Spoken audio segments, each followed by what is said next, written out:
What's going on, guys? Trav here, and welcome back to another video. And in today's video, we have yet another mod we are about to do to my 2013 Toyota 4Runner Limited. Let's jump right into the video. So today we have a nice little package right here from Amazon. I have a little funny story about this, and we're going to talk about that first before opening it. When I tried to buy this part initially, I had it sent to an Amazon locker just because it was around Christmas time, so I wasn't sure when I was going to be home to collect it, and I thought it would be easier to actually just send it to the Amazon locker. And of course, when I got back and it did finally arrive at the Amazon locker, there was no package in my locker. So I had to go through support to get that all fixed, but we now have it, and let's open it up and see what we got inside. And I'll tell you once we open it about today's new little mod for our car.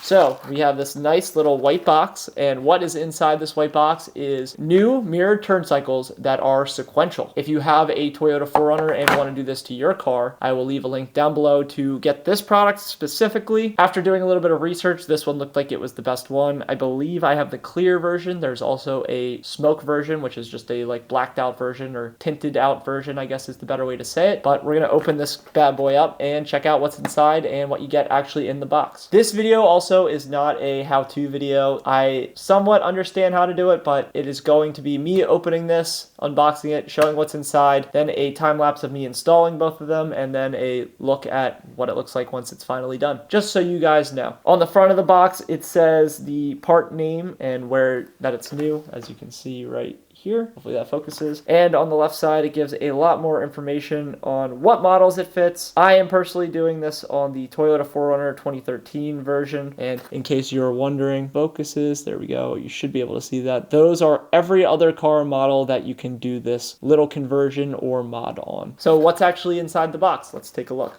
So we open this bad boy up. Inside here, we have a pry tool as our first piece. It's a little piece of orange plastic or yellow plastic. I don't know exactly what color it is. Kind of like a Kraft single cheese color is what I would most closely compare it to, and it honestly looks like just a Kraft single in person. Pretty cool. I like Kraft singles. Shout out to Kraft singles. Also in here, we have both lights. One is stuck down. Before we open that up, we also have one more little tool. It is a safety Allen for two different sizes. I assume we will need it. Well, actually, I can't tell if it's two different sizes. This side, the bottom part looks thicker than the top part, so I assume it's two different sizes. If not, I'll find out. And then also in the box is the other side. So we pull this little guy out. Inside here is your little mirror light, as well as a little Phoenix connector / connector piece, like so. So very, very simple. There's only 4 screw holes. The hardest part of this whole thing is going to be taking the actual mirror off. And of course, this has a R on the back, as you can see, I believe, right there. This one, if we take it out,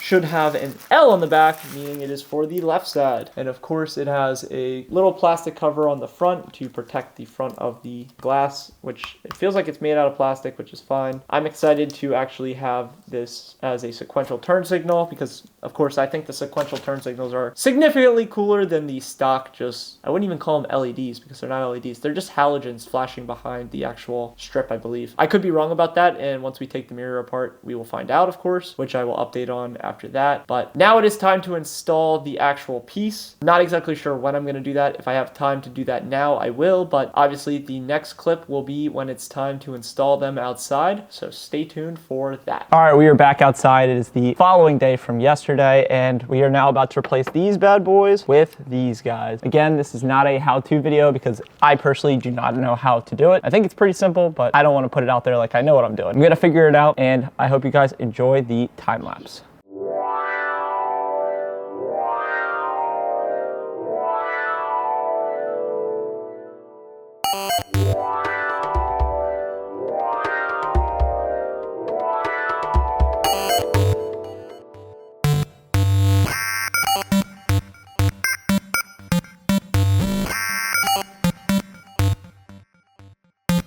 Okay, overall that was way less complicated than I expected it to be. We have my keys, we're gonna test that in a sec, but one thing I do wanna note is the little pry bar tool that they give you. As you can see, mine got all beat up and broken. Not the best pry bar tool. Luckily I had another pry bar tool from a different install that I did when I replaced all the lights and stuff. Don't know why the car just locked, but now let's test the turn signals and see if our little mod works. So, assuming everything is good, as long as we go like this, and then this, start the car real quick little cold start up just in case you wanted. But if we hit the left turn signal, nope, that is not the left turn signal. That would be the windshield wipers. If we hit the left turn signal, let's take a look to see what it looks like.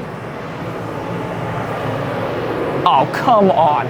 That's sick. That is so cool. And just a little mod like this just upgrades the car so much. Obviously, I assume the right one is good as well. Let's try that. Oh, mute the music. Please don't copyright me. That's the right turn signal. Let's see if that one's working. And it is. In case you can't see, I'll turn it towards the camera. Again, such a little upgrade, goes such a long way. Looks sweet. And then obviously, don't know what it looks like with the 4-ways on, so let's check that out too. And with the 4-ways, I assume they both just go. Yeah, there's one side, and then there's the other side. Wow, what a great little upgrade that we just did there. So cool. I love it, I love it. And for 30 bucks, you can really just turn your car into something that seems a lot more modern, in my opinion. And the overall install part itself, super easy. Took what, 10 minutes, maybe 5 minutes aside, and the first time it took longer because I didn't know what I was doing. So that was awesome. For 30 bucks, can't beat that. Realistically, the only thing you had to do was take the mirror caps off, or like the mirror cover things off. It was 2 screws on each side, and you just undo the little Phoenix connector, reconnect it, and screw it back in with the new one, and yeah, you're done. So that's pretty much it. Hopefully you guys enjoyed the video. If you did enjoy the video, consider leaving a like, and if you're new here, consider subscribing. I do my best to post at least 2 new videos every single week. Recently, there's been a lot of videos, and there should be a couple videos this week. I don't know when I'm gonna have time to edit this and get this out, but it'll be out sometime soon. Hopefully you guys enjoyed that somewhat informational video, and thank you guys again so much for tuning into today's video. I really appreciate it, and with that being said, it's been your boy Trav, and I'll catch you in another video soon. Later.